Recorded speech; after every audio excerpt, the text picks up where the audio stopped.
Good evening, everybody. Welcome to UCY.TV. I'm Vince Easley with What Matters Worldwide. Glad y'all could join in. That's some pretty music. It's a good follow-up, I think, for At Last from Phyllis Sinclair.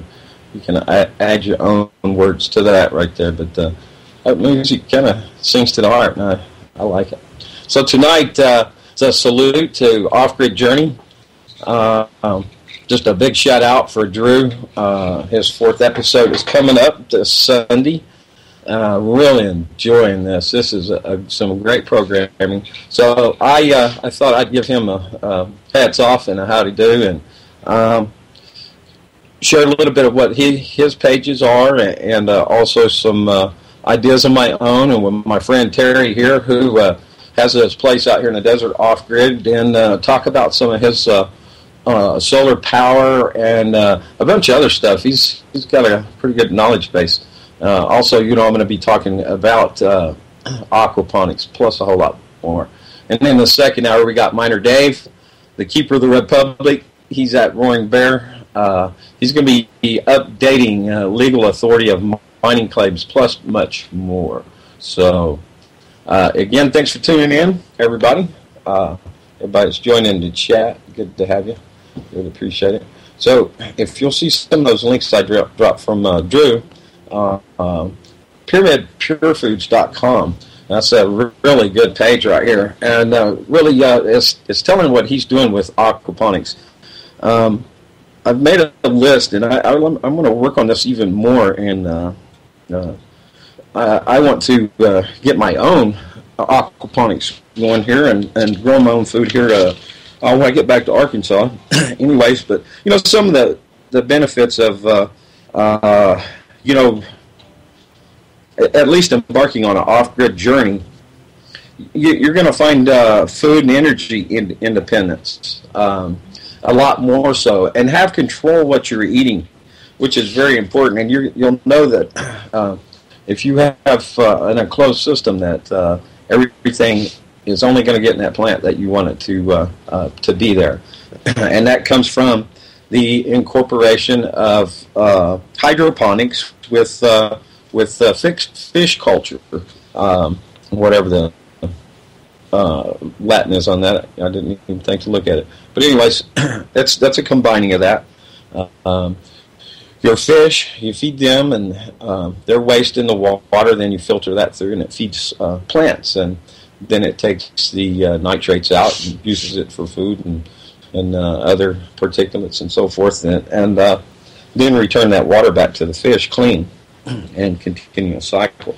So as I look at a system to put together, you would include even further into including more animals like rabbits and perhaps even chickens to with your rabbits. Now, I would imagine at the end of the line, your very last filtering process before bringing this back to the fish would be like a bed, like a grass bed that you'd grow in trays, put a mat down, put your seeds in, and whether it be a mixture of rice or anything really water loving or something too that would also benefit as feed for rabbits, chickens, and so forth, and including in well, no, I'll wait for that. Okay, so anyways, with the rabbit pellets, you could have worm beds under there.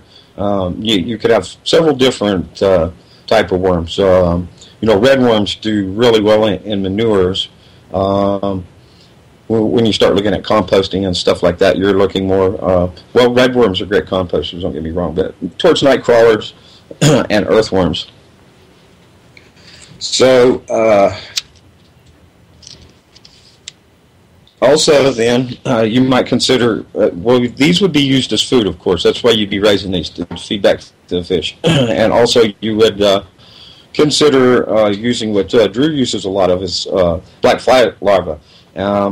So you would want to also include in your system a room for the animals, and you could have an outside tractor coop for the chickens that you could move them around fresh croppings of grass to peck at during the day, and then bring them back into what I would imagine the system as being on a trailer. At least, ultimately, if you built this on an 18-wheeler trailer, I mean, you could actually take this commercially or something. But if you had it on a 16-foot flatbed or something like that, then some fold-outs and whatnot, for extra room for greenhouses, kind of a pop-out greenhouse in a sense. And like I said, your chicken tractor that would roll around and kind of have just a contained system.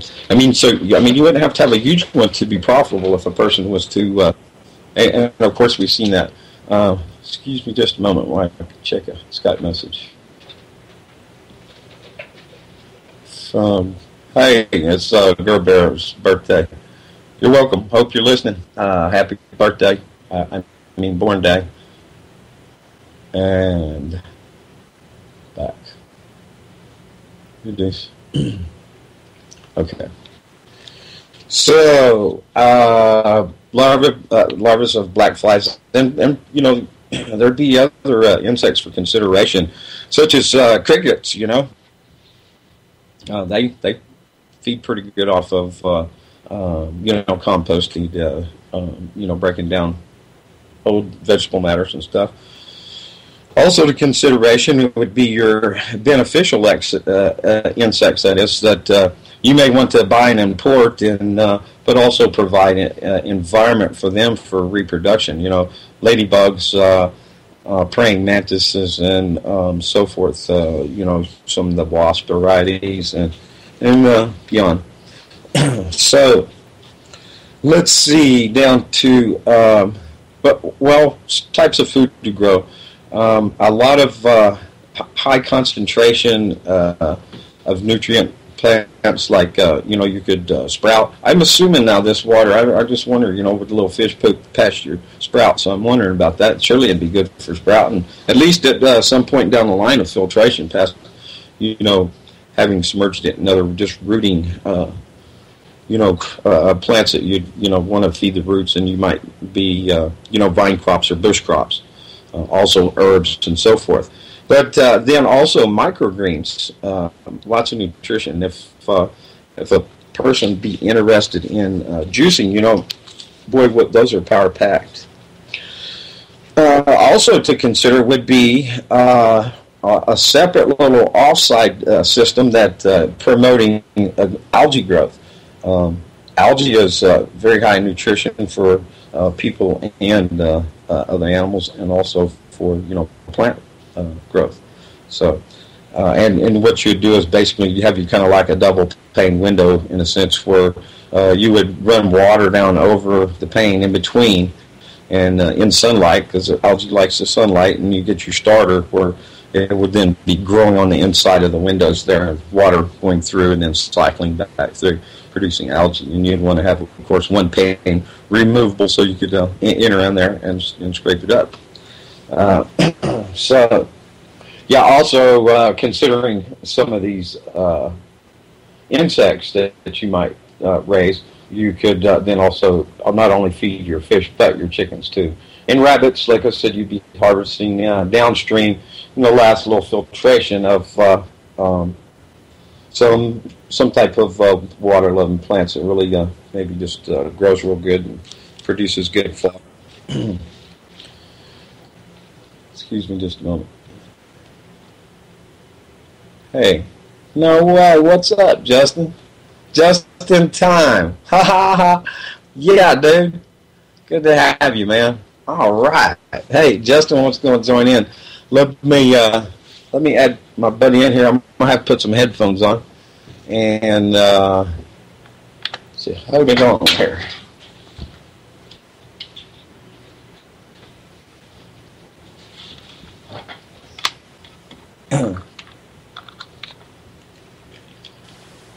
All right. Check it out, man.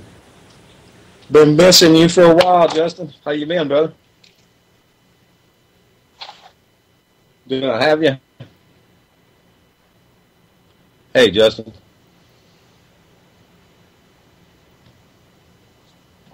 Well, do you hear me now?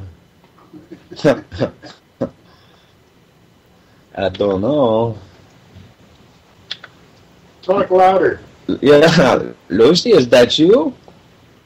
Hello, Justin. Join in when you get here. And are you in chat? Are you here?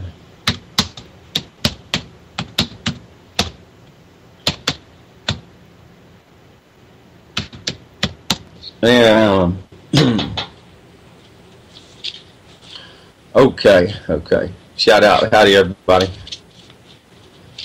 And I don't know where Justin's at. Where are you, man? Well, he just fell off. So, we'll try him again. More of that technological difficulties. Yeah. Skype's going through some type of fits or another, and a lot of change-ups, so whatever their deal is. Hello? There's Justin. Just in time. What's up, my brother?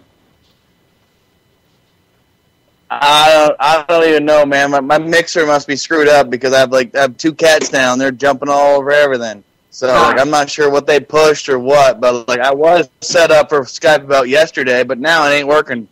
But anyway, how you doing, Vinny? I figured I'd call in and say how you doing, bro. Right on, man. We miss you over here, dude. I miss being on the air, man. I miss being on the air. I'm just trying to, get along to be along and whatever. I have a broken foot, and I'm just doing what I got to do. And right now, I don't know if I can have enough money to pay my bills, let alone maintain an online show. See, that's what you get for. It might happen in the future. I'll let everyone know. It might happen in the future. I'm not sure where or when. But I'm itching to get back on air. That's why I figured I'd call into Mr. Vinny's show because he's my good buddy. I've known you. Hey, Vinny, actually, when I think about it now, dude, it's been about a year. It's been about a year now since we started going on air together with way back in the day, like a year ago, right? Together on Art Show. So I'm really happy to call in and be a part of your show. I'm glad to be welcome around here. You're always welcome, and come hang out and chat more often. People miss you over here too. Hey, there's Mr. Desert Hawk in there. So, anyways, hey, we got a little delay in between us because I got a satellite uplink out here, so we kind of filtered through that right there. Just realized that delay. So what's up in your life now, man? All right, cool. I'm gonna mute up for a second. Let me meet up for a second and get my chat going here. Hold on a second. All righty.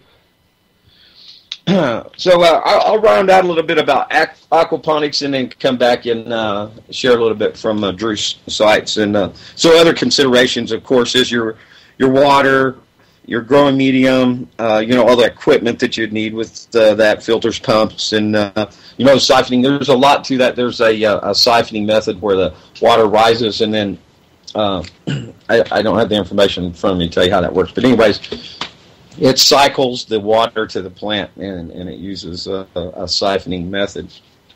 And there is a design on that. If you just do a search on like YouTube or whatever for siphoning and aquaponics. So you would have to consider what tanks to use for your fish to rear them in. Also, all your equipment, consider lines and fittings and let's see. There'd be different. You can use 55 gallon barrel drums for resin fish, or you can even go so far as to get a pond lining and make you a big tank of your own, and whether it be earth bermed or build an actual structure, a frame structure, and then have them in there. You can get by on the cheaps if you're a good scrounger, junkyards and yard sales and. Anyways, if you're good at that, then you could get pretty much built on the cheap, and that's how I will go about that myself personally. But I didn't know where some items are already that will be utilized. Okay. So do we got Justin back? Are you in chat yet? Okay. I'm here. I'm live. I'm here. I'm sorry, dude. You're live, not Memorex. Remember that. I think.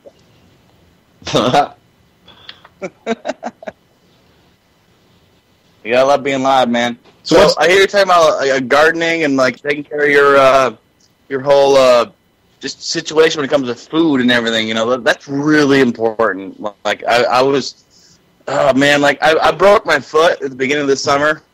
About 2 months ago, and I might have to go back into for surgery. Oh, so, man. what the big issue for me is, I want to actually, throw in, a whole nice mountainside that's facing in the right direction, have fun most of the day, and, throw in a whole garden and stuff. I can't do that. And I also, was going to set up a blacksmith shop, because I was like, you know what?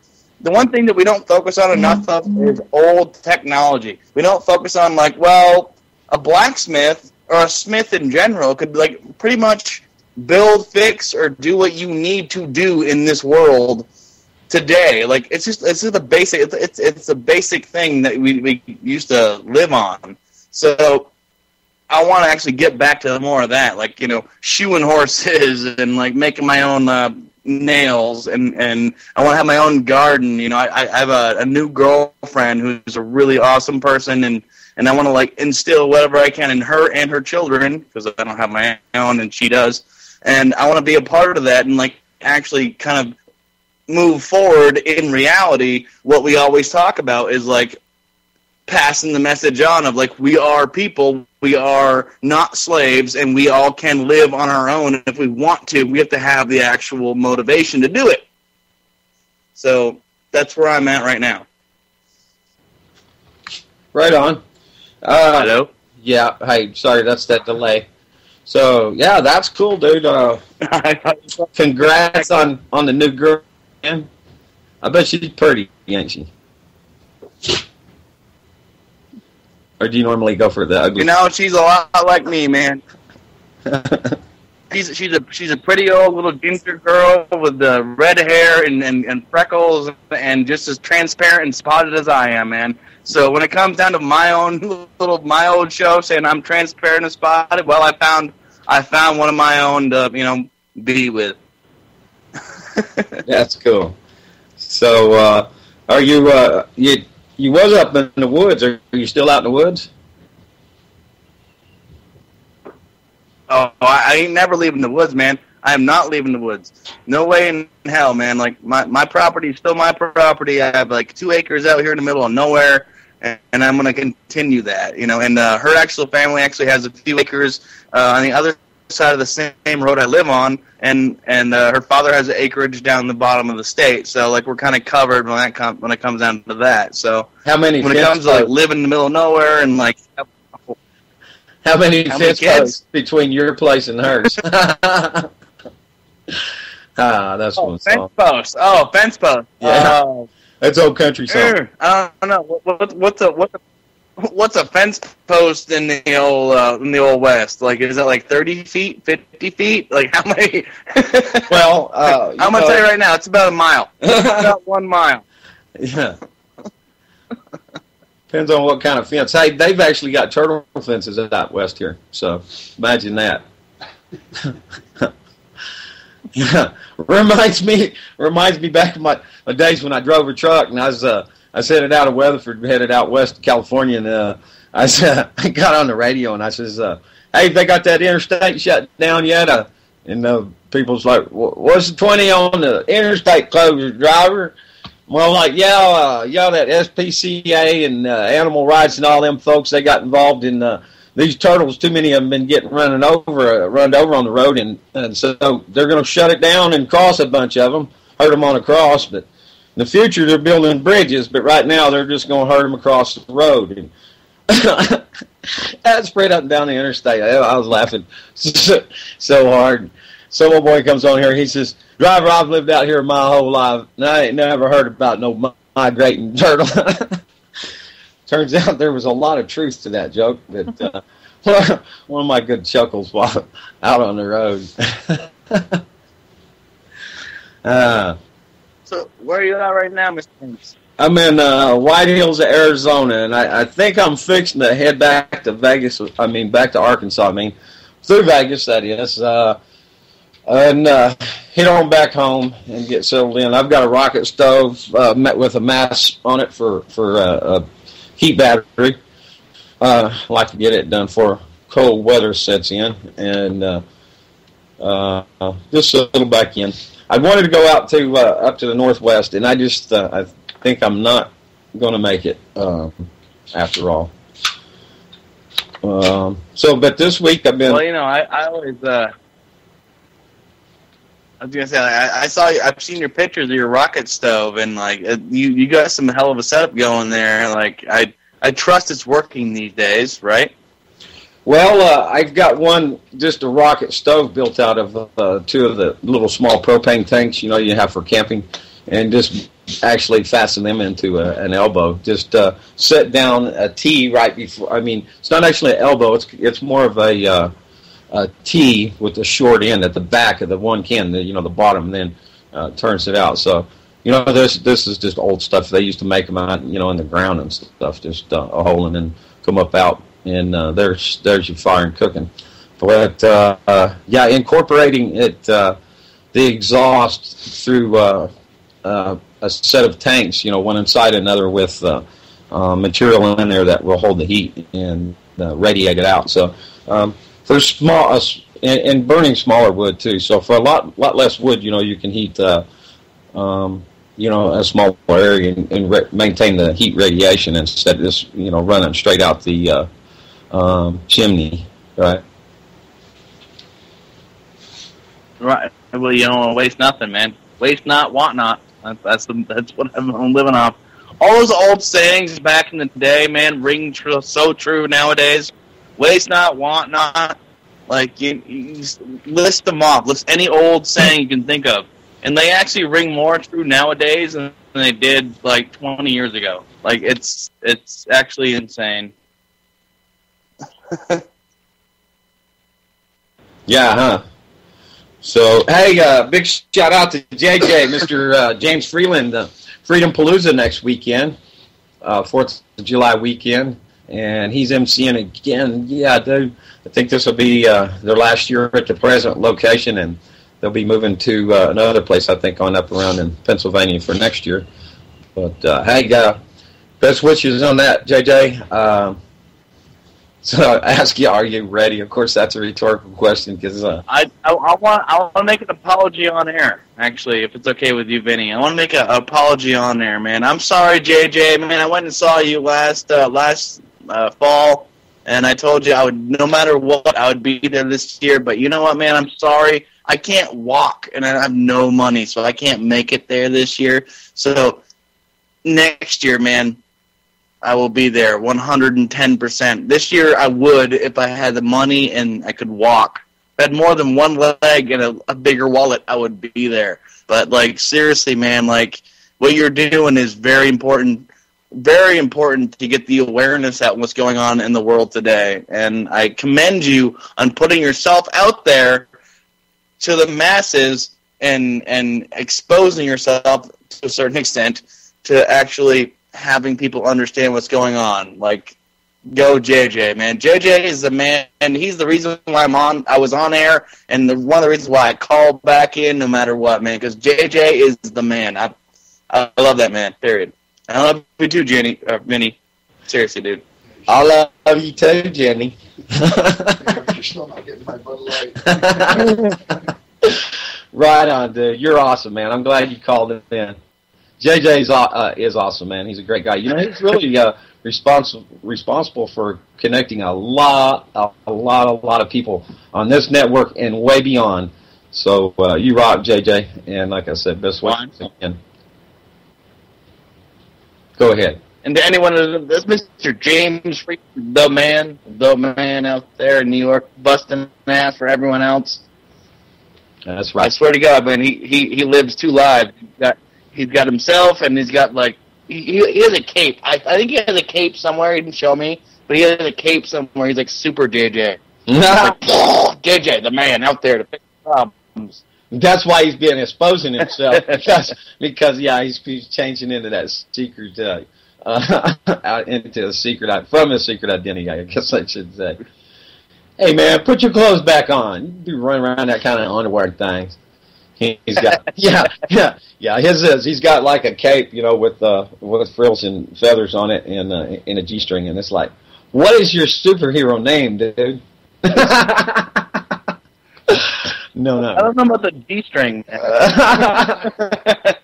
Hey, there's pictures on the internet, man. You just do a search, dude. What's posting, Penny? Yeah, it's kind of reminds you of Cheech Marin, you know, from Cheech and Chong, you know, and that's what I look at it anyway. Oh yeah, at the end, you know, I want to hear the bands play "Frickin' Earache in My Eye." That's what I want to hear. The ending song of like Up in Smoke down there at, like, you know, Freedom Palooza one year. I want to hear like the whole freaking. That's fun, man. Oh, Benny, my phone. Oh man, I have to go. My phone's about to die. I wanted to call in, man, because, you know, you guys are awesome. The whole network's awesome. JJ, you're awesome. Everyone in chat, you guys are all awesome. And, like, just continue going, because, you know, you don't let anyone stop you. Don't let anyone tell you what to think. Think for yourself. Move forward. And as Bill Cooper always said, and I will say again, listen to everyone, read everything, and trust no one with your own research. So go for it, man. Go for it all, man. Right and on. I will be back on in the future soon, and I love you guys. So right I have to Justin. go. I'm about to die. All right, just in time. Thanks for calling in. All right, later, guys. You rock, dude. Hell yeah. Thanks, JJ, for a little laughs at your expense. Of course, it's all made up, unless you believe it's not. Look for yourself. That's right. So we may expect a band on stage or two at Freedom Palooza. Poker Face, I think, right? Anyway, so hey, I got my friend Terry here with me, and what we are going to do is talk about some of what he's got going on at his place, a little ways on up the draw and towards the mountain, up just a far piece up from here, right here. About 2 miles up the desert. Yep. Now, miles in the desert are a long ways, you know. man, you go 2 miles in the hills in Arkansas, and you've passed some stuff, and you ain't even got on your way to getting to nothing or leaving anything behind 2 miles around here. So, yeah, far distances, but life is pretty abundant here. So, anyways, I thought we'd talk about. We'll start out with solar, the solar panel systems, and I'm going to turn around here and away from the chat. Thanks, Lee. That's the Mal 420 in chat. Great discussion. Yeah, I appreciate it, man. He's he does radio as well. You can drop your link in there, Lee. The chat. Ask anybody come over for an invite. Anyway, so Terry, how you doing tonight? Good. How are you? Good. This is my buddy from down the road, like I was saying, and now I've got to shift gears in my brain and go back to the solar. Now, let's start with what you got. You got what kind of panels out there? Right now, I've got little polymorphic panels. They're cheap. They get you by in a tight situation. I've had them for about 3 years. They're still putting out a pretty good amount. I've only got about 75 watts. So I don't have enough power to like run a refrigerator or something like that off from what I have, because it is such a small system. What I'm using it for mostly is lighting in the evening and to run a swamp cooler at night so I can sleep. Like I said, it's only 75 watts. I only have 3 batteries that I'm using. And then I'm running it through a charge controller to keep from burning up my batteries, because it is just enough to do that. And then running it off into an inverter where I get my 110 so I can have good lighting. And also on my charge controllers, I have several different types of power coming off them. I have USB at 3, 5, and 7 volts. I also have a 6-volt system and a 12-volt system that all run off from the charge controller that's there for your use for charging your cell phones, running small lights. You can run a 12-volt radio very nicely from it. And I have a small swamp cooler that I made with some metal and regular swamp cooler parts, except for the pump, which is a 6-volt pump for a fountain that I got from Harmon. And that pumps the water up, and I let convection pull the cool air into my bedroom where it cools it at night, so it keeps it cool enough so I can sleep. So that's off from just one little system that only puts out 75 watts power, which is about 6 amps. That's pretty good. So how big are the panels? You got 2 panels? I got 5 panels. 5 panels. They're 15 watts per panel. And how big is each panel? Each panel is about 32 inches long by about 11 inches wide. Okay, almost a foot by 3 foot. So about 3 square foot. And how many individual little separate deals? This is the anamorphic panel. These are the cheap ones. Okay. They only last about 5 or 6 years. I didn't intend to be off the grid for as long as I have been. So I went out, I had a little bit of money. I didn't have enough money to make something really good. So I went out and I bought a system that was already set up. Actually, I bought 2 of them. And I bought 4 batteries, one of which is since crapped out. And one of my panels got broken. I think somebody threw a rock through it. Out in the desert, there's still vandals. Yeah. So that cut back my power. I'd have a little bit more with that other panel. You also got some, you picked up a couple of generators today, and 2 of them you're going to marry together and make another. You also have a propane generator and another. Yep. Well, you've got several means of power. I've got lots of power, but I want to get away from the fossil fuel type generators. Yeah. I'm working on, I've just started collecting the materials for my wind turbine. I just got a bunch of 4x6s for the stand just a week or so ago, and I've got all my plywood and all the other parts that I need to build a vertical wind turbine that's going to put out about 1,500 watts of power, which is enough to run a small house. And you've already got a generator to a motor, to attach to that. And once you get it set up, you've got something that's going to turn out electricity. Right. I don't have one on hand, but I'm just going to use an automotive alternator. You were saying Cadillac is a good one. Cadillac in the early to mid 90s, they used an alternator that was 140 amps of 12 volt power, which is a ton of wattage. So if you hook that up, it's like 16 or 1700 watts. That on a breezy day of about 12 to 14 mile an hour breezes like we're having today, it would continually put out that kind of wattage, which is about 120 amps of 12 volt. To charge a battery system, it would charge an 8 battery system in about a single day. And you would have full power for enough power to run everything in your house. A refrigerator, lighting, your computers, television for the kids if you want that. Personally, I don't really care for television. I like to watch movies, but I don't like to watch any other part of it. I like commercials. It's kind of like stealing if you don't watch commercials. That's why I think TiVo, is a bad idea. You really don't mean that, right? Well, sure I do. Have you no scruples, man? No. Not when it comes to survival. Out here, survival in the desert means a lot of different things. Yeah, right. It's bullshit don't wash out here. Yeah, there's a lot of people that walk around with a gun on their hip around here. And, I ain't seen no robbers or nothing like that.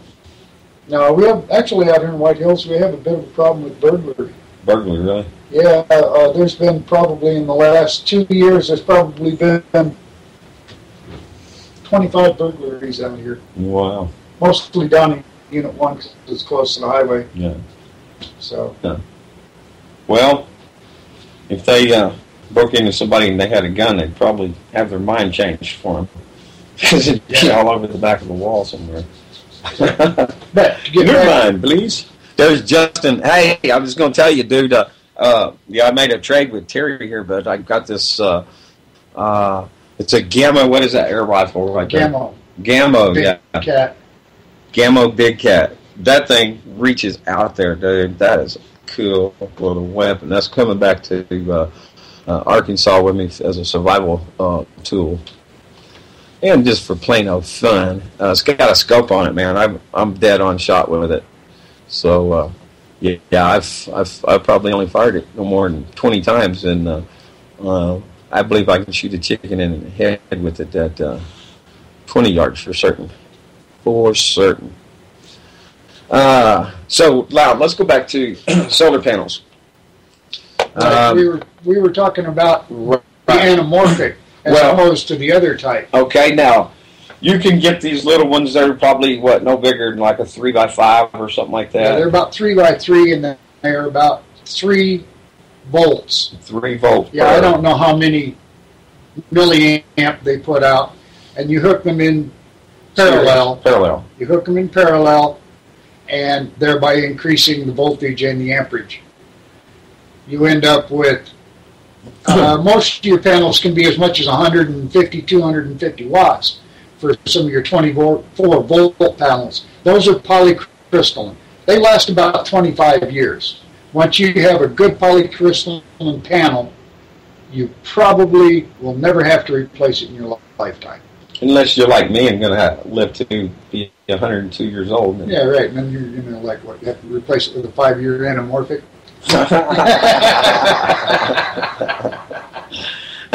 All right.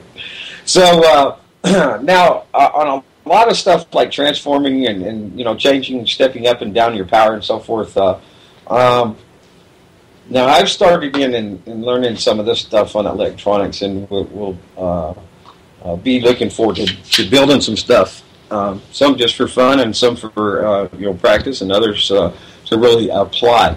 Desert Hawk, as soon as I get back to Arkansas, I'll get you a bus ticket and you can come on down there with me and we'll build some batteries and stuff, Dave. So, let's see, where was I? Oh, yes.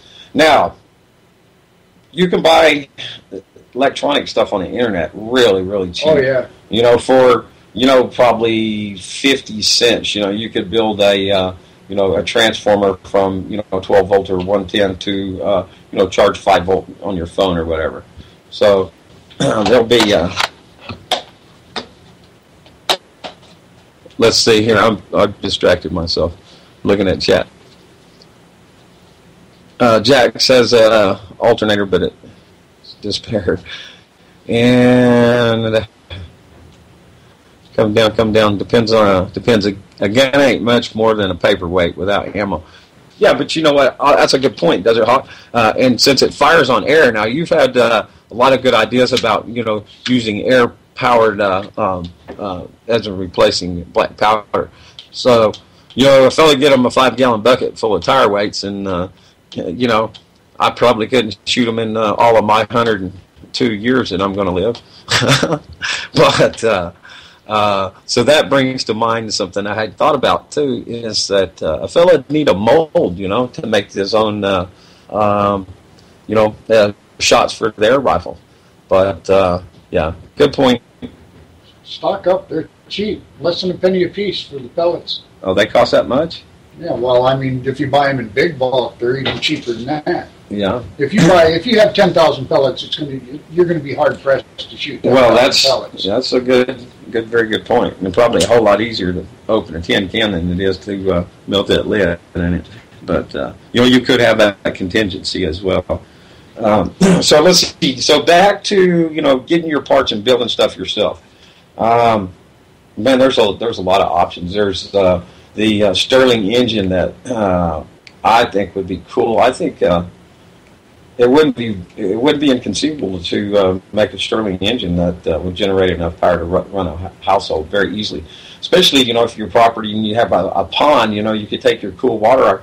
I mean your cool source, because it operates a differential between hot and cold. So take your source from your cold source off pipe, you run out into the pond, and then your heat. If you're running, say for instance, a mass heater with the rocket stove design, big 155-gallon barrel drum for your your burn chamber, and then turn back down and exhaust it through some mass, and then have your cylinder that comes back in for your heat exchange to operate that right.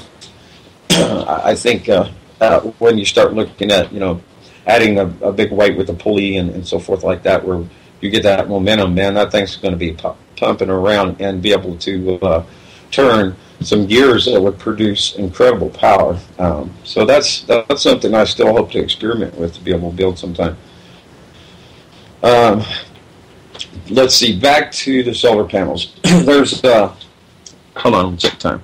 Okay, so Miner Dave's coming up here in about 15 minutes. This hour's really going fast. Yeah. Thanks, Vince. I will be in touch with or without a yacht. I don't know. Yeah, I got a place for you if you want to come and visit out in Arkansas. Need my other good friends, y'all come on out. We'll get out there in the hollers and do a little hooting or something.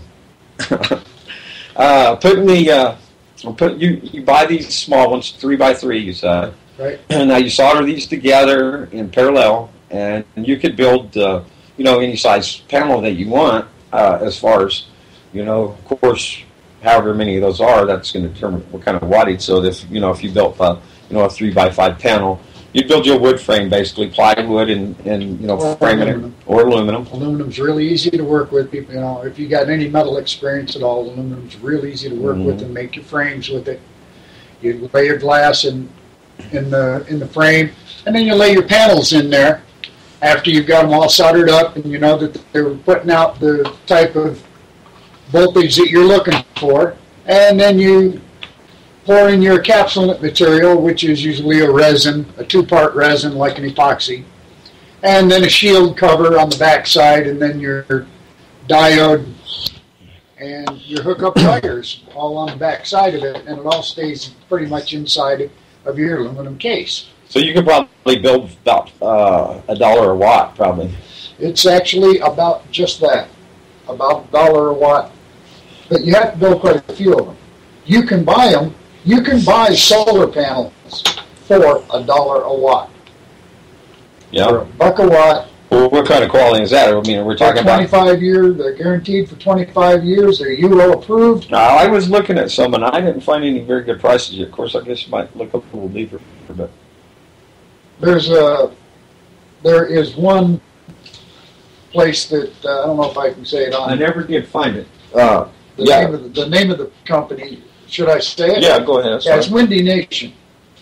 They sell solar panels and wind turbines and stuff like that. You can buy 12-volt solar panels for right at $1 a watt. They got 100-watt, 12-volt solar panels for $99. I don't want to search that in a minute. Let me see. Now, when you're moving this electricity, explain all that, how you couple all these little ones together and how they make these watts and how you send them down the line. Before, what do you got to do before they run into the battery and all that? Right. I got to step out just for a second. Yeah, you collect your solar electricity. It excites the crystals and sends voltage of up to about 18 volts down to your solar panel. Then it goes into a charge controller. At the charge controller, it changes the voltage to about 13.5 or 14 volts. That's when it runs into your battery. One side has a load on it if you just want to use a 12-volt load coming off the average charge controller, and then the other side goes directly to your batteries to charge your batteries. That's all really, really quite simple, and there's not a whole lot to it. Further down the line, after the batteries are fully charged, you just come off with a large cable over to your inverter. And that's really all there is to it. The way I set my system up is that I do complete circuits for each purpose rather than trying to power my whole house on solar and batteries. I'll have a dedicated circuit for my refrigerator that has 200 watts of solar going into a charge controller for 2 batteries that go from there to the inverter that runs strictly my refrigerator, so it runs 24 hours a day. Out here in the desert, there's no problem with a lack of sunlight to charge your batteries. And then I'll do another circuit for my entertainment system, which runs on the same principle, 200 watts, 2 batteries, a single charge controller, and an inverter to run my TV, satellite, computer, and my satellite for my computer, Wi-Fi, and all that can run off the one system. Because most of the new electronics don't draw all that much electricity. You just have to be careful to disconnect and shut off all your equipment from the electricity every evening when you're done. Otherwise, you have a phantom draw that will keep your batteries from being ready to charge in the morning because they have a constant draw on them all the time. Right.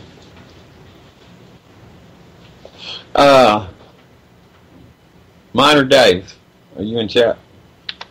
Let me see here. Miner Dave, calling Miner Dave. See if you're ready coming up here at the top of the hour. Miner Dave. So, let's see where we'll go here. Now, out here in the desert, of course, water's a big issue. In Arkansas, there's plenty of wells that you can dip water out with a bucket. They're a lot more deeper out here. Yeah, the wells out here around my property are around 900 feet. And so when you're talking $15 to $20 a foot, you're in the tens of thousands of dollar range to have a well put in out here. And when you can get property for $2,500 an acre, it just doesn't make a whole lot of sense. It's easier and cheaper to haul water for 10 years than it is to put in a well that may go dry. Yeah, and they do got a big water. It's 2 cents a gallon up here. You can get it delivered. Yeah. Pull up under it and put you some quarters in, and it'll drop some water in pretty quick. So you can get up to 10,000 gallons at any top, one standpipe. Yeah, standpipe is called. Yeah, at the top of the hour, Dave. I'll bring you in, and okay. So Hawk knows a lot about batteries here. Distilled water is a standard for long battery life, and he says that in the desert your batteries will get thirsty. So we're probably looking at a lot more usage. And yeah. One other thing, out here everywhere, batteries as they are being used build up a sulfur deposit on the plates, which reduces their efficiency. You can buy a product called a desulfator. One of these small desulfators will desulfate a small bank of batteries. You can get bigger ones that will do much larger banks of batteries, but they go up in price exponentially as the larger you get. But the small ones work very well for like 2 or 4 battery banks. And they're very cheap. They're like $20, and they'll increase your battery life by about 75% at least. If you've got a 7-year battery, instead of it lasting just 7 years, you'll get another 4 or 5 years out of it quite easily just by using a desulfator. That's before it has to be reconditioned. Let's talk about how a battery works. We talked about building. I don't know a whole lot about how it works. Well, lead acid. Well, okay, we'll bypass it then. What's the cost difference, you think, between somebody building a battery as opposed to buying a battery? And there's a difference between the deep cycle marine batteries. That's what you're going to want, not a car battery. So, would you ever give consideration of building a battery? Building batteries? Yeah. Well, you can buy cases. You can make cases out of PVC, which is the plastic that they use, or ABS, either one. You can make your case out of ABS or PVC. You can buy plates quite cheap when you buy them in bulk. So building one battery is expensive as it can be. Building 100 batteries is cheaper, but only in proportion.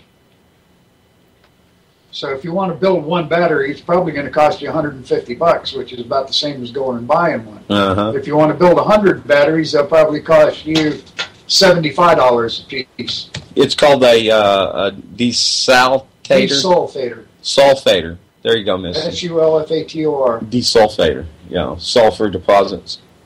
That's right. Some battery chargers claim to desulfate. Some battery chargers have it. And when you see them, they're like $150 for a battery charger, and it only comes with like a 90-day warranty. Nice. But when you can find one, use them. I mean, that's great. All this does is just hooks directly to the battery. The one I'm using hooks just directly to the battery, and as it charges, it puts out the impulse required to break that sulfur deposit off and dissolve it back into the acid. Which would extend the battery life. Right. Yeah, certainly.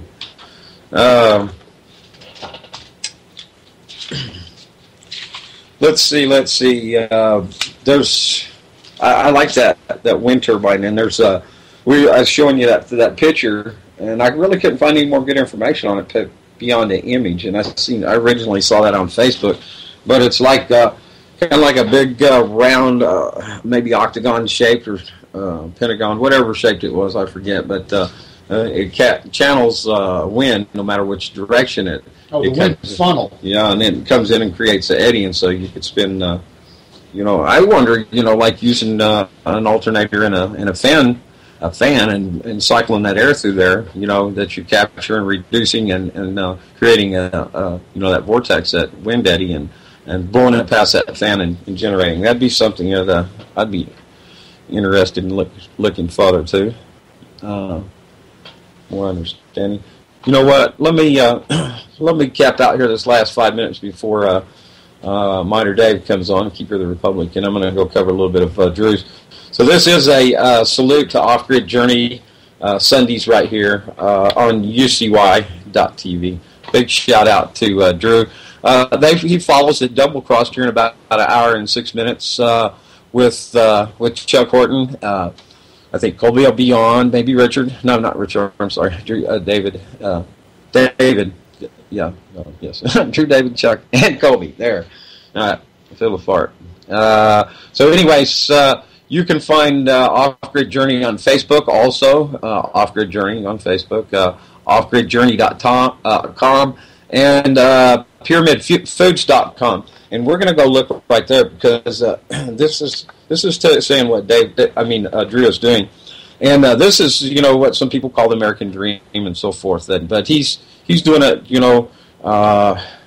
He's doing what everybody should be doing, working for themselves and producing something very good that people are going to want. And what he does there at Aquaponic Farmers of Southern Oregon says we grow heirloom, non-GMO microgreens, vegetables, herbs, spices, medicinal plants, and local warm water, Rogue River Basin fish, in keeping with the principles of permaculture. Use a farming method called aquaponics. It's our goal to produce nutritious food that is free of pesticides, herbicides, radionuclides, and genetic modification. Located in Ashland, Oregon, in the historic Stansbury Warehouse in the Railroad District. This property was originally part of Abe Hellman's estate and near the site where spring-fed twin plunges once existed. That was the site of the first fish farm that was operated by Hua Shong in the 1880s. Interesting. So, our building has a history of food production. It was once a knee-high bottling plant. Oh boy! Yeah, Radar. I like a great knee-high. Radar O'Reilly. Yeah, an ice cream production facility, and most recently as a home of Mind's Eye Smart Products. Ooh, there's that word, smart. That produced Pyramid Juice beginning in 1975. Many Ashlanders have found fond memories of Pyramid Juice, so we choose to retain the name Pyramid in honor of one of the first companies in the city to produce healthy, natural food. Good job, Drew. He's a lot of hard work there. Offgridjourney.com. Beautiful, beautiful page. You can find Off-Grid Journey here at UCY.TV, and you'll find archives. Show number 4 is coming up this Sunday. So Off-Grid Journey, you can also find it there. The playlist that goes back to UCY.TV on YouTube. You can find that UCY.TV user on YouTube and find all the downloads from all the shows right here on UCY.TV. Really beautiful page here. Also, there's the Natural Cures Not Medicine column where you can click on many articles. Solar technology is another section. Renewable energy, sustainable agriculture, and so much more. I invite you to listen in Sunday. Come to the web pages and enjoy. And I invite you to start your own off-grid journey as well. So I'm going to drop over here, Mr. Everest, and fetch you up and bring you in, sir. And we got the ringy-dingies going on here. And as our good friend Miner Dave's being added in, here we go. I guess I could have given you a heads it up a little bit. Here we go, Dave. And I believe Dave has joined us. Welcome, good sir. How are you? Oh, you know what? I got to put some headphones back on. Hello. Yes. Hey, Dave. Welcome back to CY.TV. How are you doing this evening?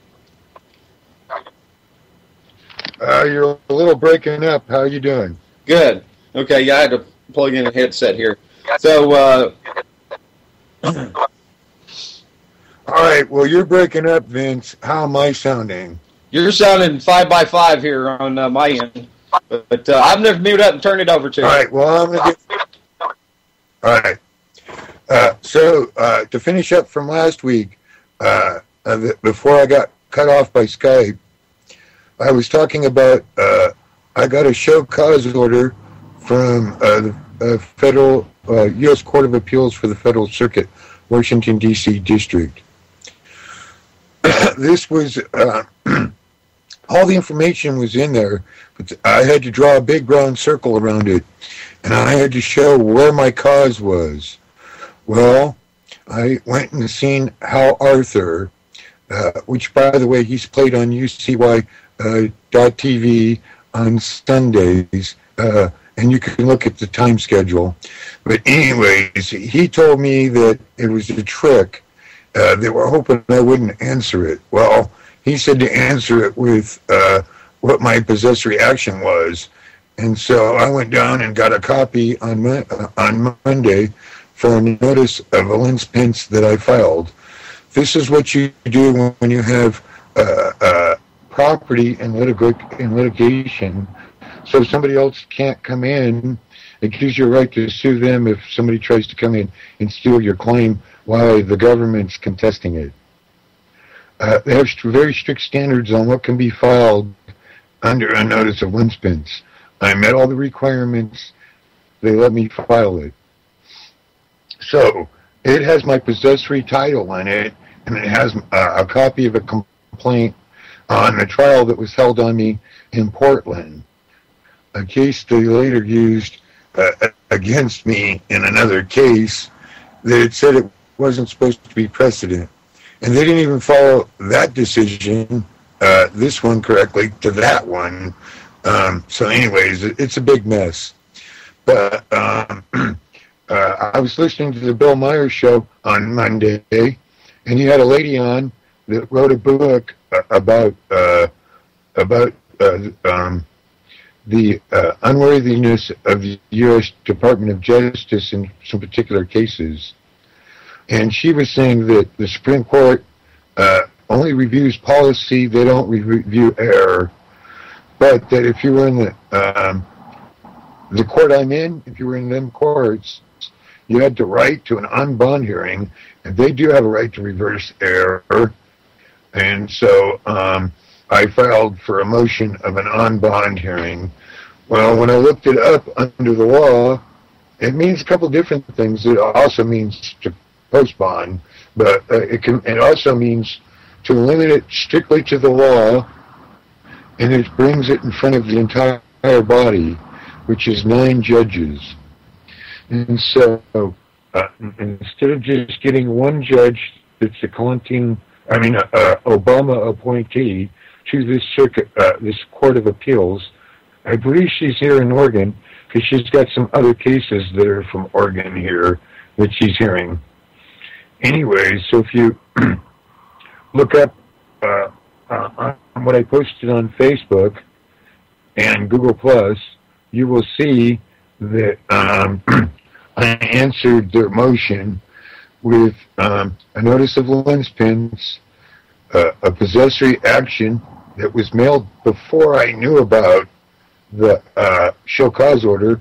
I just referred to it, and then a possessory warrant, all authorized and approved by the Board of Josephine County Commissioners. It's now being reviewed by Mr. Wally Hicks. He's reviewing it, and I'll have an appointment with him later tomorrow at 10 a.m. to review what he's going to his questions he has for me, and what he can do. I'm saying is if all of what I say checks out, he can authorize the sheriff to reinstate me to my claim and reinstate me to my seat of government and give me his shield of protection as sheriff, being chief law enforcement, duly elected following from a hearing held by the county commissioners that I get 3 minutes to lay my grievances out every week. That I appeared and filed legal notices. Those were hearings. Nobody contradicted what I put into the record. Nobody even responded to it. There was plenty enough time for them to respond. They did not respond. I foreclosed on when I asked for the orders. They could no longer answer it. They're precluded because they had their opportunity to speak, and they forever foreclosed on speaking, so they can't speak on that issue anymore. As far as being a lawful order, or that they didn't have input, because they were invited to these hearings, specifically by me. They refused to come, they refused to coordinate. I'll be also talking to Mr. Wally Hicks on government-to-government coordination for the county to join us in a tort with the sheriff over the ONC lands for the sheriff, and the mining districts as a controlling legal authority for where their jurisdiction lies for their mining districts, and to coordinate us as controlling legal authority and the rule-making body, not the Forest Service, not the BLM. It'll be decided by miners. Now, other mining districts don't have to participate in this if they don't want. I've invited Kirby Jackson of police, and I've invited Ron Gibson of Jefferson Mining District. I have a disclosure to make. I'm not a member of the police mining district, but I am a member of the Jefferson Mining District, just not active in that district. I'm more active in my own district, Twin Cedar Mining District, as I represent my own district. I don't represent Jefferson Mining District. They represent themselves, for themselves. So even though I'm a member, I have input there, I'm not the controlling legal authority over Jefferson Mining District. The board is, and so is the membership. So that, with that disclosure down, over my mining district, within the bounds of my claims, I'm the controlling legal authority. You can consider this a government meeting right now, because see, I'm the defender of the district. I'm Secretary of Mining. I speak for Twin Cedar Mining District. And since I can bring a meeting into order, this meeting is now in order. And so now, the government is subject to administrative decisions. I've made several administrative decisions that are posted on my YouTube site. I will be making more as other things come up. And this is for the record. And I thank UCY TV for letting me have this opportunity to conduct this governmental hearing. And this is an informational, more than it is that I'll be piping off orders.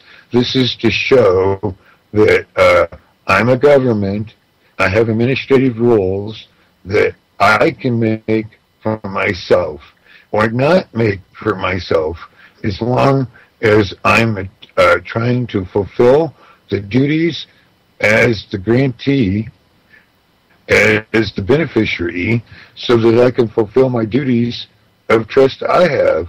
I have certain obligations to fulfill in this thing. Now, all the legal work counts. I'd like to thank Mr. Warren Marcus Davis. He's been acting as my agent. He's been performing duties as my agent on assessment work. He's chose the assessment work to perform because I've given him latitude, because I've made him in charge of the engineering department. He's in charge of that, and he's on his own on that. He's acting on my behalf, as he doesn't inform me what he does. He just does it. So it's like a blind trust. I don't know about it until after he's done it. And so I'm not informed on anything he's performing, other than he's establishing my mineral estate, my valuable mineral deposit, and he's found a lot of interesting things. He's done a lot of work for me, and he deserves a very well-hearted welcome for that. And so now back to the government issue. even though at these commissioner meetings you have 3 minutes to speak, or in Jackson County's interest, 5 minutes to speak, they are public hearings. They're considered testimony, even though they're not under oath. They're under penalty of perjury because it's a hearing. It's presumed that you're under oath. You cannot get up there and fabricate stuff because it's a public record, it's a public hearing. Yeah, if you're stating opinion, you're allowed to state it as opinion. If you're stating it for the record as a legal notice, you don't have to be 100% correct. You just have to be correct. And people have to challenge your notices to make them invalid. Nobody ever challenged my notices. Nobody ever really ever answered them in any shape, form, or way. And so there we are. We are in where the government is created anarchy by government. Remember, a civil society is by agreement, and silence means they agree to it. And so when I conducted these public hearings and got them approved, the commissioners are thinking they're approving minutes. Well, they are, but they're approving more than just minutes. When you say, I'm seeking an order, and they say approved, that means they're approving the order in the minutes if it wasn't contested. None of mine were, ever. There's nothing listed in the record. Nobody ever replied. Nobody replied at other meetings. They didn't reply when they voted on these in the consent calendars at later dates. See, they didn't approve it at that meeting. They approve them when they do the prior consent calendar. You have to read these consent calendars, and that's what's in the record. That's what they're approving. And so, even if the commissioners don't understand what they're approving certain things. And they're approving it without comment because they think all the comment's done on it because that's what it is. Well, it's not just comment, it's grievances. You write this in the form of a complaint notice, and then later as a complaint, and then you give them the law, and then you enter in who the people are that are causing the problem, and when they vote on that, and if you put in that you're seeking an order over a period of weeks because you only got 3 minutes at a time, and you have to be precise in that 3 minutes, and you have to follow up on each one. It takes weeks to enter this stuff into the record. That's why it's slow, because you don't get 10 minutes, you don't get 15 minutes, you get 3 minutes in Josephine County and 5 minutes in Jackson County. And I don't know how much you get in the city, and the city is almost worthless because there's too many people on the board that you have to deal with. It's easier to deal with your county commissioners because there's only 3, well, at least in our counties, the 2 counties I deal with. Now, as we are seeking justice of what I'm asking for them to do, it's already recognized for a long period of time, the 1866 Hard Rock, the 1870 Placer claim, the 1872 combining them. Yeah, they did repeal certain provisions of the law, but then they enhanced it by adding other minerals that are not named. So as valuable minerals come online, as we learn about more on the periodic table, they get added to the estate, and Congress gave them away the right to go out, prospect. It's open to entry and easement and access. It's what they call egress and egress. Those are 2 Latin words for meaning I get to enter and I get to travel out, and they're rights, and they're under the mineral estate. So if you're out prospecting on the land because you want to file a good claim and not a bad claim and make a mistake and waste your money, you'll go out and you'll prospect the lands, and you'll be looking for minerals, and maybe minerals in areas that have been mined before, but they weren't looking for those minerals because they didn't know about them. They didn't even know how to identify them. So you can go through old mill sites, and you can find new minerals that they just dumped in their tailing piles. And then, or you can find whole veins of them. You can find hard rocks that weren't discovered then of these minerals.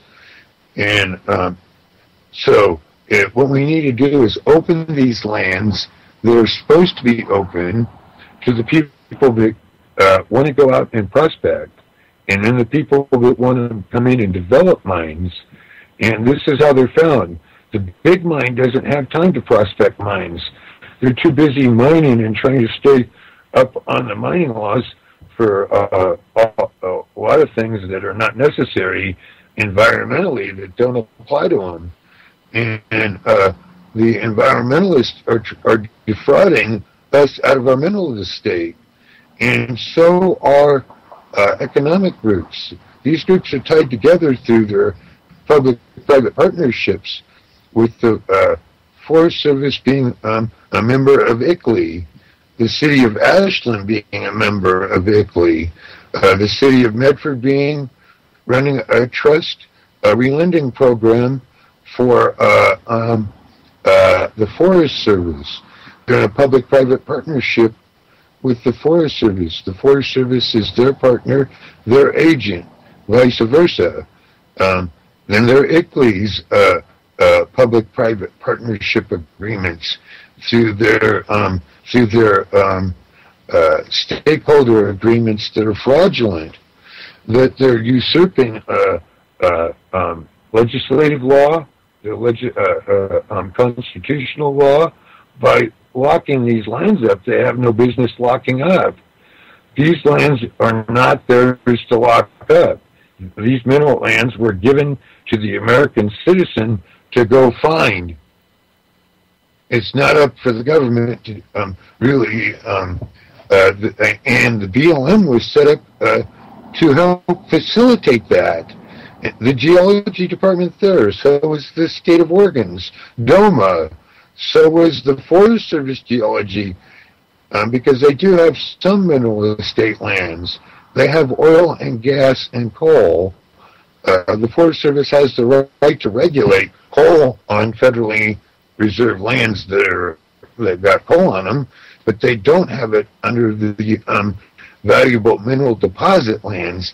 They've been excluded from those, and they've been ruled inappropriately by magistrates and senior judges that are no more than a rubber stamp, based on the government can't be wrong. Well, the government can be wrong because there's supposed to be a trustee, and it's supposed to be the BLM.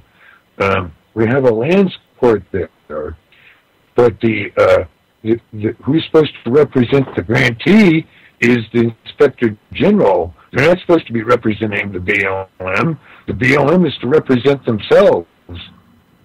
And as a trustee, that means they have to go out and get their own separate attorney, and the Inspector General needs to be appointed as the trustee to administer this trust, so that when a guy applies for a patent, it's properly administrated to be disposed of actual lodial title without any encumbrances, meaning you have total legal controlling authority as a mining district, a township, an unincorporated city, or as a corporated city. They all stand as equals. So what I'm looking to do here is merge what the Constitution gave us the right to do, to go to your county agent, your local government, your local home rule, and get your county commissioners to intercede and get in the way. I like to commend the Board of Josephine County Commissioners, Commissioner Hare, Commissioner Walker, and Commissioner Heck for the courage it took to vote for approving these possessory warrants and these possessory actions. I believe that the new county attorney that's vetting this will find that it's all correctly done, and that he can issue, he can finally sign off on the orders, and then they can be executed by the county government. Interceding with a local government, it would be like the county to intercede for the city government, for the city government's protection, because it's in the interest of the county to protect their local governments as well, as far as the city goes, or as far as that. They're not on their own. These governments are what do you call it? One helps the other. The mining district can help, but can actually be a big benefit to the county, because they can give a little bit more home control and home rule. And maybe we revisit our county charter, and we've especially rewrite the county charter to more expressly write what the duties of the trustees are, and maybe eliminate the county as a state agent. Look at terminating that agreement and get us out of being an agent, and have these county officials be the true agent of the citizens of the county, and not a duality of being an agent of the citizen and an agent of the state. You can't have divided loyalties. Which one do you follow? And whatever one you follow is wrong. The county commissioners should not be a state agent, nor should the county attorney, nor should the sheriff. The state should have their own agent here, and they should have their own court here, and we should send them packing back to the state legislature for them to create one, and get the county out of state business, and get the state out of county business. And this is where I would like to see local government start interfering. I can do so much as a mining district, because the mining district is the building blocks of all governments. There's never been a government created that didn't go first through a mining district, especially here in the West. And that's where your grazing rights come in, because the miners needed cattlemen to feed the miners. Back then, the mine owner fed the miner. It was part of his wages, was to be fed. It's not so much that anymore, but it may come to a day where that practice may have to come back. And so we need our cattle ranchers, we need our farmers, we need our loggers clearing the lands of merchantable timber that can be used for facilities, the development of these mineral towns, because see, you're allowed to make a mineral town, meaning that you could give miners a place to stay, and then you hire people with expertise to run certain provisions that are all acceptable within the mining districts, because you have to have 9 people for every one miner you really got in the field, because you got to be able to feed that miner. That miner's not going to have time to. He might have time to cook, but he might not have time to go out and rustle up the chow, to buy it. So you got to make the groceries available. And so I'm talking about this is a community project. The community needs to get together and assert their rights. The ranchers around here, I noticed the GMOs were successful at kicking the corporatization of the seed market out here. I think it's wonderful. I think there's a lot of things we need to do to heal the soil around here. I think mining can help, because when we extract the minerals we need out, we will have a common mineral that can be used in farming for remineralizing marginal lands that need to be remineralized, even if they're just growing grass, so that you can make your cattle stronger, you can make all wildlife stronger, and there's lots of things that as a community we need to come together and do. And so I say we need to like more people, understand people's differences, try to keep from controlling what your neighbor is doing and pay more attention to what you should be doing. If your neighbor's doing something that's bothering you, maybe you contractually speak to him. Maybe there's some mutual agreement you can come to modify it. There's always some way to work it out with your neighbor. Let's not be conflictive. Let's be let's take an old thing and make it new. Let's take talking to your neighbor across your fence. I haven't done that since my one neighbor I used to do that with died in a car wreck. She was a postal director out here. I mean, a postal delivery person. She was my next door neighbor. And someday I'd like to tell you her story. Her name was Florence Cowden.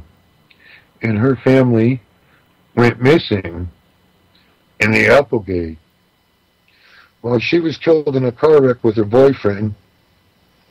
She never knew this, but when I was working in the 1980s, I was working at Providence Hospital as a janitor when two miners found the Cowden's bodies, and they brought them in and conducted the autopsy at Providence Hospital. Those murders have never been solved, and I would ask if somebody could, if anybody knows anything about that. This is my first opportunity that I've ever gotten to speak about it, and Mrs. Cowden was my friend, and I missed her something most definitely. So I would ask if anybody knows anything about the Florence, the Cowden's family missing from the 1970s, their bodies discovered in the 1980s, and discovered by miners. I would like to see that case reopened and revisited, because somebody got away with murder. And I would like to know what it was about, just because I would like those murders to be solved. And this is the first time I've ever had an opportunity to bring it up. And that'll be all I say right now. If anybody knows anything, you can contact me through UCY TV. And I would ask you to spread that around. I would like that to go viral. And so, if I don't know what else to say, Vincent. If you have any questions, I'd like you to ask me. And so, just go ahead and answer if I should say back to you or not. So, let me know, Vincent. Go ahead and keep going for a minute. I'm right in the middle of getting ready to edit. Maybe you want to talk to him? I think we're breaking up again. All right, I'll keep going. Am I breaking up on my end? Regressing because I'll keep going. All right, so what I'm doing here now is I'm going to tell you a little something personal. I'm at my family's house that I was raised at. My dad is living with my brother, and my brother's taking care of this place. The place is going up on the market, and I have very good memories of this place. I'm not for the place being sold, but I've been outvoted by my brothers. So, this is 4 acres out in Eagle Point. It's 3 miles from downtown White City Stop and Go, and it's 3 miles from downtown Eagle Point in 2 different directions. It's 4.2 acres. It's not much of a house. It's a house with a trailer wrapped around it, but it's my family home, and I hate to see it go, but I'm going to have to let it go. unless an opportunity comes up and I can keep it. For myself, that means buying my brothers out. And I don't know how to do that because I'm unemployable. So, I would like to say that this place brought back a flood of memories from a long time ago. And that's why I mentioned Mrs. Cowden. Her name was Florence. She always insisted I call her Florence. She delivered the Eagle Point mail, because our address is Eagle Point, and she used to deliver our mail. And she was my next door neighbor. She's been gone a long time, and I haven't thought about her in years. But because there's another missing person out here, Stephanie Warren, that turned up missing, and nobody seems to can find her. And there's other missing people out here, and I don't know if they're all connected or not connected. But there's things going on out here that are not right. And I would just like to say, what are you doing about it, Sheriff Winters, on Stephanie Warren? Where is that case going? I know that you made a friend of mine a prime suspect. If he's a prime suspect, arrest him. I don't have anything to do with him other than he was a co-defendant. I didn't know Stephanie Warren. I only found out about her afterwards. But I understand that there's another neighbor involved. How come he hasn't been named a suspect in interest? And he has a pond that nobody seems to want to go look in at. And why haven't they got a warrant for that pond, for that neighbor, that I won't mention his name, but Sheriff Winters knows who he is. Why is Sheriff Winters giving it to an inexperienced detective? Why isn't there a full press push for finding Stephanie Warren? I didn't know her. My friends knew her. They say she was a nice girl. Even Lonnie said she's a nice girl. I don't know if Mr. Ames had any involvement in it or not. I haven't talked to him in months. I talked to him about the time she's missing, and then I haven't had any contact with him since then. And I don't know if he's involved or not involved. I believe, to me, when he said he had no involvement, I have no evidence to contradict him. But if the sheriff's department does, why aren't they getting off the dime and conducting the law and conducting a full and fair investigation? And if he can't handle it, why doesn't he call in the state police and get assistance? Oh, I'm sure the FBI would be interested in looking at it if he's having a problem finding Mrs. Stephanie Warren. I would like to see him find Mrs. Stephanie Warren. I would like to see that the family be resolved in their sorrow, not knowing. Because, see, not knowing is something that hurts the family, because I've witnessed it before with the Cowdens. And they never solved that one. When are you going to solve that cold case, Mr. Sheriff Winters? And if you need assistance, I think Sheriff Gilbertson might be some assistance. I know that he's a pretty smart man. He knows how to conduct an investigation. If you need an independent party, why don't you have him look at it and ask for an independent review? And I would like to see those cold cases go active and hot. I would ask that all my Google Plus people Google Mr. Sheriff Winters and ask him what he's doing about it. I would ask that that in my entirety, because see, these things are bothering me, and it's something I've been looking at, staring me in the face for a long time. Is Why are these cases going not talked about? I'm sure there's other cases that are unsolved. Why isn't there a cold case unit strictly for county cases that handle nothing but closed cases? Why don't we have anything like that? They have all this money to go do marijuana raids. Why don't they take and reallocate that money into figuring out who caused these either disappearances of and people of interest or the outright murder of people? That's what the sheriff should be doing in this county. He shouldn't be out chasing people in the mountains because they have some marijuana plants, or taking a federal grant because some guy is growing something the Constitution was written on. I say that he's supposed to protect and serve. Where is he protecting and serving these individuals? These cases, I know that the one case for Sheriff Winters he wasn't sheriff then. There was other sheriffs, and it's been buried a long time, and probably nobody even remembers it except me.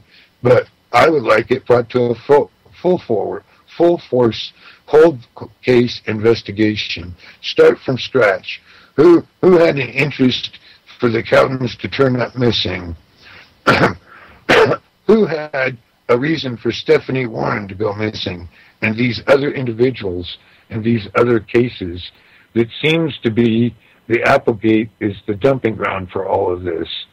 I'm sure there's cases we haven't even heard about. But I think we need a cold case unit. Where is it? And I don't know how much time we got left. We got about 24 minutes, so I'm just rambling on here. But anyway, so back to the mining case, and on my rambling on something that's been bothering me. We have had a loss of these rights.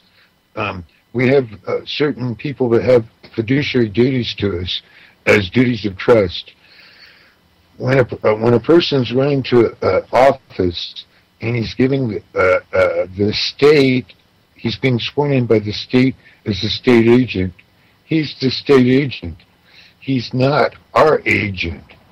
Our agent would take an oath to the county and to the citizenry of the county, and he would be giving it to each and every citizen to follow his duties of trust. And that means we wouldn't be mixing nonprofits with government. Government has the power to tax, and has the power, and they get this grant money from lottery dollars. They get this grant money from federal things, and they act as pass-throughs to these nonprofits that then start acting as governments, like the Rogue Valley Council of Government. It's not a government. It's a nonprofit. I never seen the creation of an existence of the Rogue Valley Council of Government passed by the voter initiative, making them the authority of a government. That's a merger between corporate and private enterprise through a nonprofit. And then you got Southern Oregon Regional Economic Development. Well, they call themselves a development company, but everything they seem to get involved in doesn't seem to work. They seem to, when they do fund something that works, it seems to burn down. Or somebody involved in it gets hauled off under Title 18 crimes, like Apple Annie's, the guy that brought it. He was a so-ready guy. The thing out here in White City that makes organic foods, nothing against them. They were just trying to get a place to make their product. But they did it through a public-private partnership. And the guy that brought it went to prison for 3 years or 2 years for a plea bargain for Title 18 crimes. Well, doesn't that taint them? That because the guy that brought you to dance is convicted of white-collar crimes? And then you've got the people out there at SOC that funded that Iranian guy out here over real estate deals. Well, what's Solarready about? They're about real estate and who controls it. They were attempting to steal the mineral estate through a public-private partnership, through using it for getting stakeholders together to hammer out an agreement that it would be the nature conservative to mine it out, because they're the biggest miners on the planet. The nature conservative, any property that they got minerals on it, they mine it. And then they claim to restore it, which I don't know if they do or don't. I don't know their mining practice. They don't let anybody in to see it. So it's not that it's going to get mined. Is it going to get mined by the citizens of the United States through the terms of the grant, or is it going to be stolen from you through a false, fake stakeholder system engineered by your state agencies merging with your public-private partnerships through your nonprofits? And we call that the fascism of the face of fascism is the merger of corporate government capital and ownership. When you're never too clear what the government owns, and you're never too clear of what the private partnership owns, but it's all to the benefit of the public-private partnership, and nothing to anybody else other than who's going to control it. And so, either you're going to become property, or you're going to be able to define property, and define your property as the ability to survive. Because if they can kick you off the land, then where do you go? That means, look what they're doing in China. They're tearing down buildings and building buildings that nobody lives in. They're building malls that there's no commerce going in, because they got a big real estate boom, and it's called the ghost towns of China. Well, they're building ghost towns, and they've got some of the most horrendous vacancy rates. They have a housing shortage for the people that can't afford to book those homes, because they're automatically bought up by the public-private partnership, and they're not renting them out because they need too much money to rent them out. If they rent them out and for what they could get for them, they devalue their real estate. So sitting empty, they can claim their worth more. So they can go out and borrow more money. And so we have this endless cycle of creating bubbles, and we create nothing. If you want mining to happen, you have to let people go out and find it, or we have a right to do it, because the United States only holds the mineral estate in a trust, and there's certain conditions that you have to meet to get what they call actual legal title. I have what you call a possessory title, and the only thing that surpasses it is actual title, and the only one that's entitled to it is me and my partners in exclusiveness when we perfect the claim. But the government's made it impossible because there's no trustee to conduct the analysis to award it, that you meet the terms. And by the way, none of the regulations apply. None of those costs can be configured in, because if they are, the Forest Service has to pay for them. It has to go as a line item a line item thing. They're required to fill out their own paperwork. I'm not required to fill out their paperwork. And they've not been filling out their paperwork. They're supposed to do, through Executive Order 12630, they're supposed to do an assessment of, it's basically an assessment of a takings. And this is to show why they have the right to it. But it also means they have to pay for it.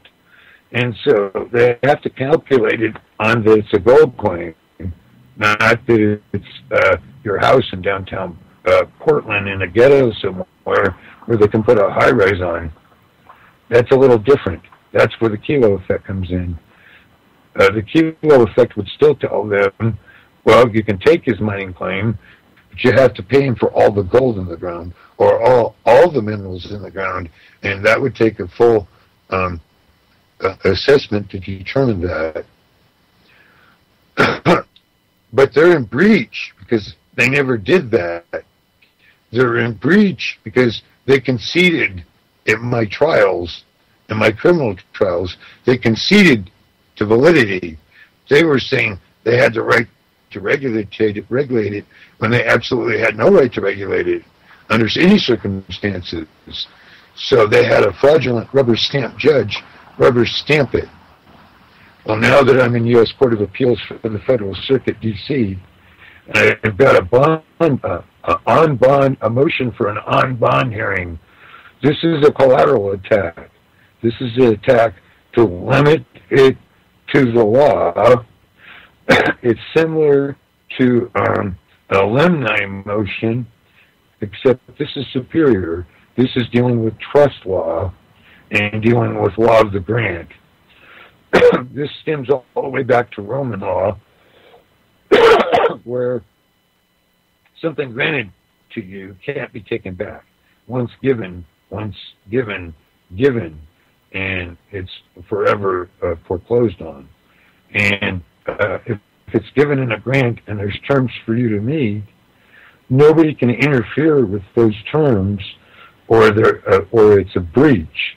And so the Forest Service put the government in breach. And the BLM, by not having a trustee that was specifically assigned to this to be a trustee, is in breach because they weren't defending the grant against the Forest Service attacking it. They were laying down on a duty of trust.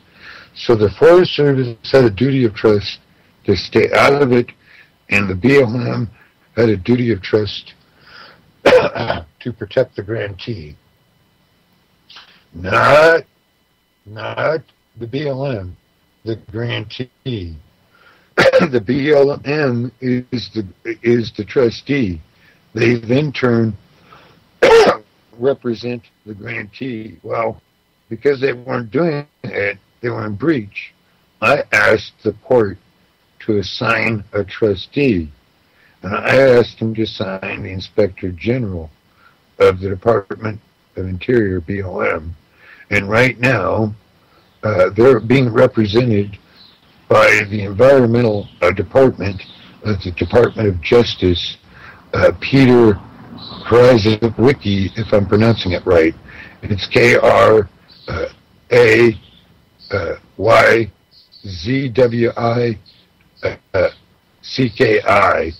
Anyways, he's the one representing it.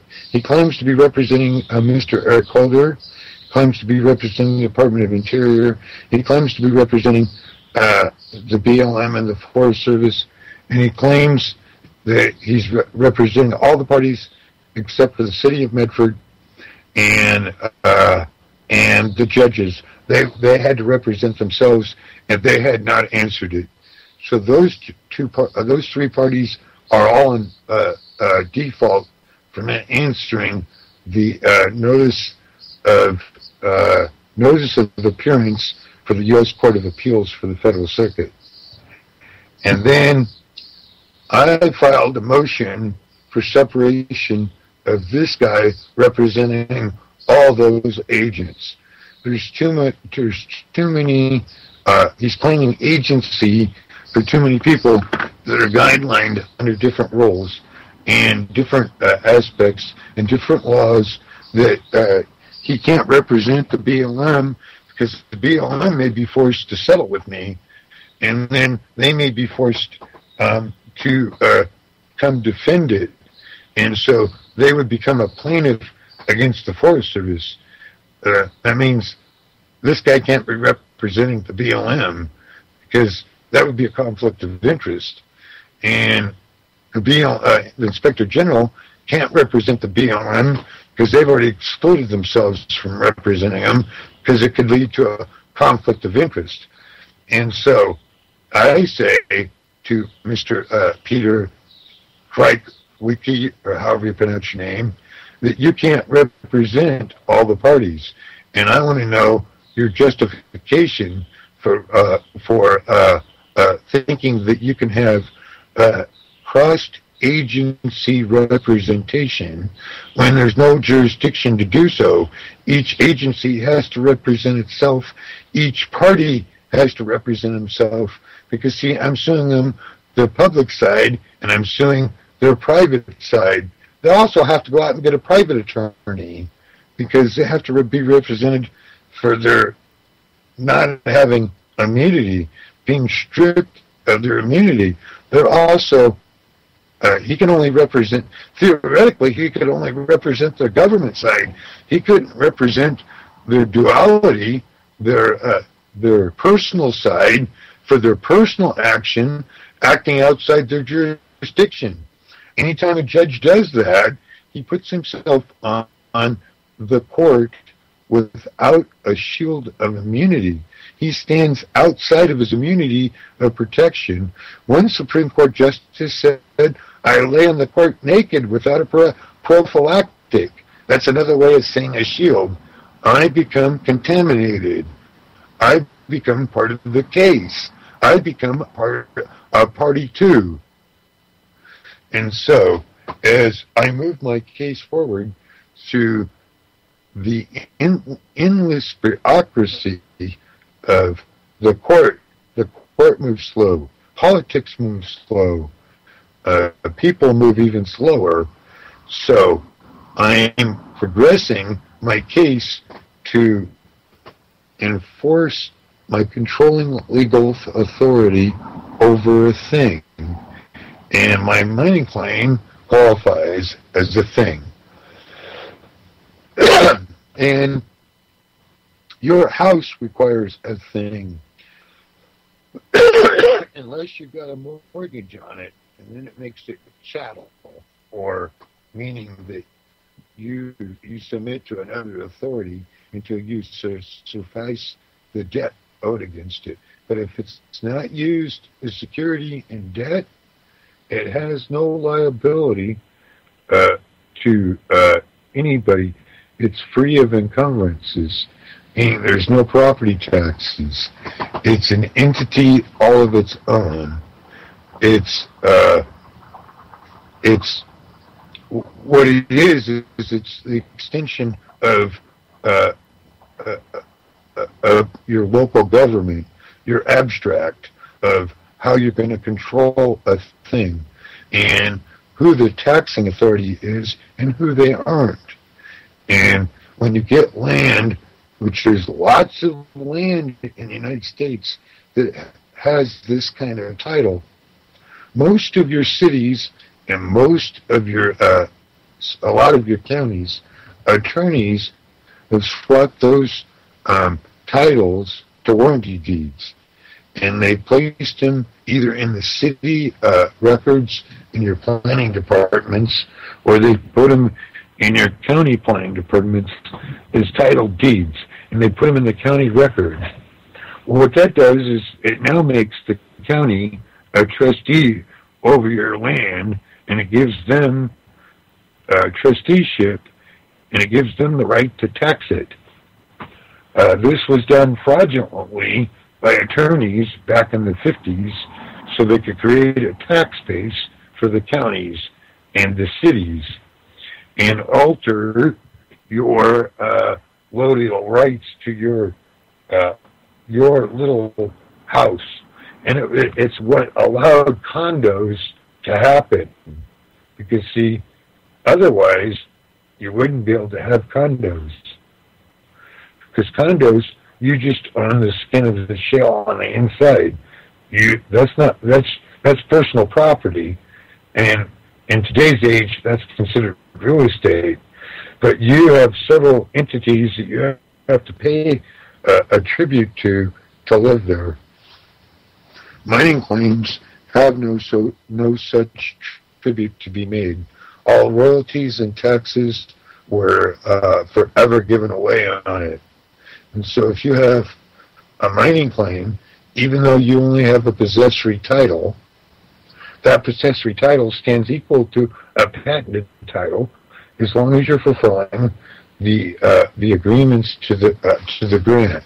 Now that means you're supposed to do work that most mining districts means they require you to fulfill a standard of work to be performed. The government wants you to pay money. Well, by paying money means you didn't perform work. That's not occupancy. You need to perform work to show occupancy and to occupy a thing. And I was ordered off unlawfully to occupy my claim. So I get to claim all this time, all the time I was in jail, all the hardships they put me through, all the everything they did to me now gets put into the record as a breach of the grant, and they all have to be assessed by an audit of accountability. Once the trustee is appointed, he has to come in and conduct an audit. And since a lot of this is done by computer work, it has to be done by forensic security analysis that's trained in these kind of forensic audits.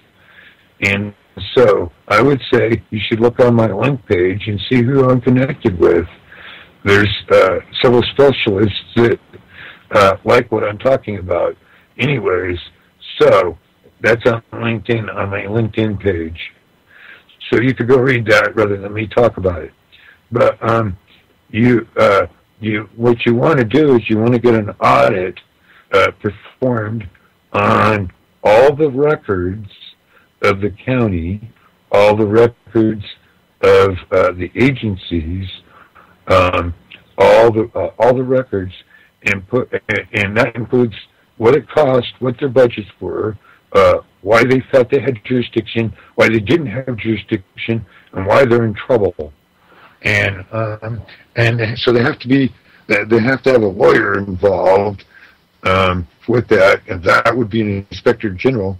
And then they would need a forensic auditor that would be trained in auditing money, records, conduct, protocols, all kinds of protocols, all kinds of computer protocols. It takes a real specialist to do all this kind of work. And so that kind of auditor has to come in because, see, they lump all their money in one budget. And then they expect the individual to go through and separate it out for the individual department. Well, most individuals don't have the ability to do that. That's where the forensic auditor will come in and do all that.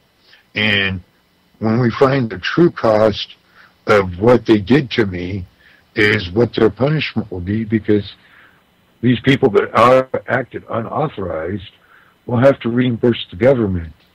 How about a radio check? You're about ready to end the show, okay? Yeah, am I coming through? I'm still breaking up, David. You're coming through. You're just a little broken up. I have a problem going on here on my end of the mic. Well, hey, thanks, Dave. We're gonna run out of time here in just a minute. I'm sorry for wandering around, but you did fine. I just wanted to say I'm sorry wandering around, but I just spoke something from the heart that was bothering me. It bothered me for a long time. All right. We'll see you back next time. Thanks, Dave. I appreciate your time. I'll be talking to you. I'll call you here a little later or tomorrow or something.